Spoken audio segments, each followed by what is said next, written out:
રાધનપુરમાં ખાડા રાજ ખુલ્લી ગટરોને લઈને કોંગ્રેસનો અનોખો વિરોધ। Radhanpur Jalaram society, Patni gate, main બજાર, મીરા દરવાજા સહિતના વિસ્તારમાં પડેલ ખાડાઓ અને ખુલ્લી ગટરોનો નોંધાવ્યો વિરોધ। કોંગ્રેસના કાર્યકરો દ્વારા ખાડાઓ અને ખુલ્લી ગટરોમાં ભાજપમાં ઊંધા ઝંડા લગાવી વિરોધ દર્શાવ્યો। કોંગ્રેસના કાર્યકરોએ ભાજપના ઊંધો ઝંડો લગાવીને ખાડામાં શ્રીફળ ફોડી ફૂલહાર ખાડામાં નાખીને નોંધાવ્યો વિરોધ। નગરપાલિકાના ઊંધા વિકાસને લઈને વિરોધ નોંધાવ્યો।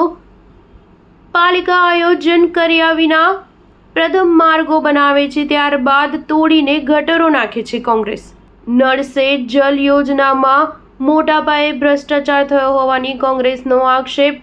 રાધનપુર જલારામ સોસાયટી પાસે તાજેતરમાં જ બનાવેલ નવીન રોડ તોડી ગટરના નાળા નાખતી પાલિકા સામે કોંગ્રેસ દ્વારા વિરોધ કરાયો। મોંઘવારીના માર વચ્ચે રોડનું તોડકામ કરતા વેપારીઓનો ધંધો રોજગાર પડી ભાગ્યા। રાધનપુર શહેર કોંગ્રેસ કાર્યકરો મોટી સંખ્યામાં નગરપાલિકા પહોંચી ભાજપ તારો ઊંધો વિકાસના નારા લગાવી લેખિત અને મૌખિક રજૂઆત કરી।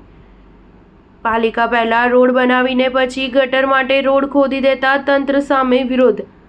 રાધનપુર નગરપાલિકા વિરુદ્ધ કોંગ્રેસ દ્વારા ભાજપનો ઊંધો વિકાસ અને શ્રીફળ ફૂલહાર ભ્રષ્ટાચારની શરૂઆત અર્થે વિરોધ પ્રદર્શન અને આવેદન આપવામાં આવ્યું, જેમાં નગરપાલિકામાં થઈ રહેલ અડધડ વહીવટી ભ્રષ્ટાચાર અને વેપારીઓ તેમજ રાહદારીઓ અને રહીશોને હેરાનગતિ અર્થે લેખિત મૌખિક રજૂઆત કરવામાં આવી। રાધનપુર વોર્ડ 1ના કોર્પોરેટર જયાબેન ઠાકોર, નગરપાલિકા પૂર્વ ચેરમેન, રાધનપુર શહેર કોંગ્રેસ સમિતિના પૂર્વ પ્રમુખ અને કોંગ્રેસના સક્રિય આગેવાનો હાજર રહ્યા હતા। ન્યૂઝ 7 પાટણ જૂથ પંચાયત કમાલપુર, રામેશ્વર અને રવિનગર ઠાકરસિંહભાઈને અમે ફોર્મ ભરાવાયા છે। 18 આલમ સાથે લઈ અને કમાલપુર આખી સમક્ષ ગામ વતી થઈ તાલુકા પંચાયતમાં અમે આજ 9 તારીખે ઠાકરસિંહભાઈને વિજેતા થવા માટે અમે ફોર્મ ભરાવાયા છે, તમામ સાથે મળીને।